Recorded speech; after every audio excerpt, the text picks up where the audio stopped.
So looking at Inoue's conditioning, it looks like quite fast. He's doing some shuttle sprints. These are a fantastic way to perform high intensity conditioning. If you're limited on time, facilities, or working in large groups, know that a lot of amateur boxing clubs ask us a question of how they can replicate the conditioning methods for outside, whether that's in the car park or out on a field or on an AstroTurf like Inoue is doing here. And this is something that we actually had to do when we were limited on facilities. What I would say with this, and it's very typical of when you perform like kind of outdoor conditioning, Inoue is not getting the pacing right on this. It starts off very fast, and as it goes on, it gets a lot slower.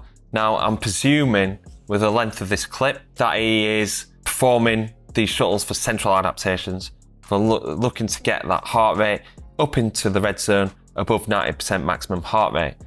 Now, what I would say with a faster start, what this will create is a spike in muscular acidosis, or how you know it as lactic acid.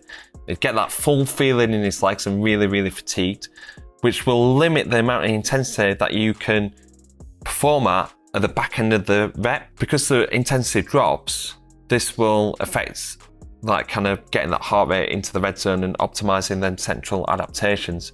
So that's just something that you want to try and avoid when performing longer duration HIIT work outdoors.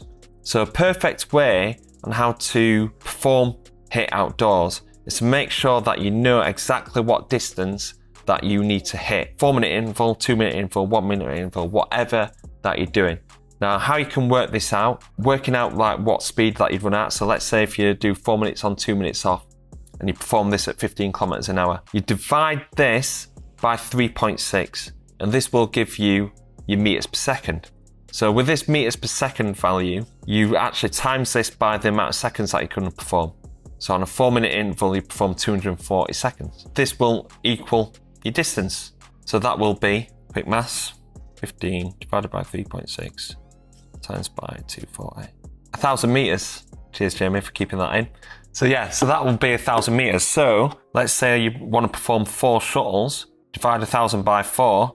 I should be able to get this straight away. Will be 250 meters. Over a minute, you need to be performing 250 meters, and then you break that down. Let's say you haven't got 250 meters. You divide that by 2 again. You have to hit every 30 seconds. You've got to hit 125 meters.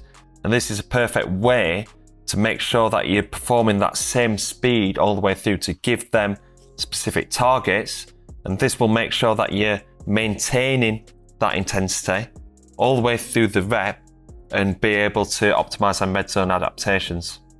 So something that he does quite cool here during his shuttle sprints is that he actually fills it out with some sort of like non-running base activity. That's just like kind of little taps on the spot, or like doing jumps or burpees or something like that. I think this is a good way to keep the heart rate high but reducing the total running load. This will increase the amount of impact forces, muscular demands as well, so an athlete can get quite sore from it, but also can increase the likelihood of injury. So performing stuff like burpees, maybe even taking out some med ball or doing some battle ropes in between, something like off-feet conditioning, keep the heart rate quite high in between like running intervals. This is actually something that we've done before. Jordan Gill, about 4 or 5 weeks out from a fight, actually suffered a hamstring injury, so this limited his ability to run. A couple of weeks out from the fight, his hamstring's getting a little bit better.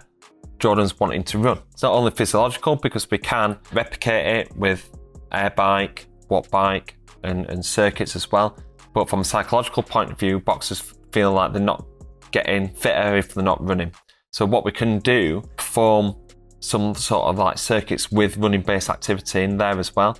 So we did like battle ropes, med ball slams, burpees, in between doing some shuttle sprints, so doing like 20 seconds shuttle sprints. So this was like 20 seconds on, 10 seconds off. You do a shuttle sprint, come back, 10 seconds rest, and then go into kind of med ball slams or battle ropes or something like that. And this is a great way to target central adaptations whilst reducing that overall running load. And this is something that it looks like Inoue is doing here. Doing sprints again, which I like to see. Something that I don't like to see is the altitude mask. The reason why we don't like altitude masks is because, well, for one reason, it shouldn't be called altitude mask, because it doesn't actually simulate high altitude.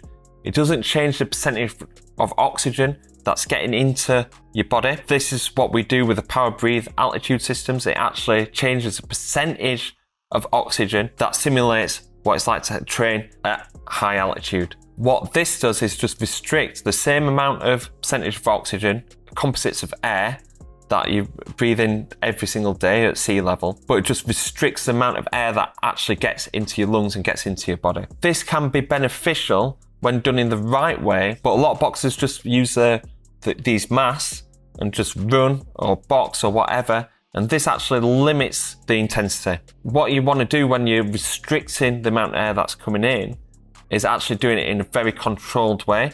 And this is the reason why we like the Power Breathe Plus trainer. Do it as passive adaptations. This is something that we mentioned on the Lomachenko Reacts video. If you haven't watched that yet, the link is in the description. You basically want to use a Power Breathe trainer. You want to do 30 breaths. You want to be doing it in between training sessions or in the morning.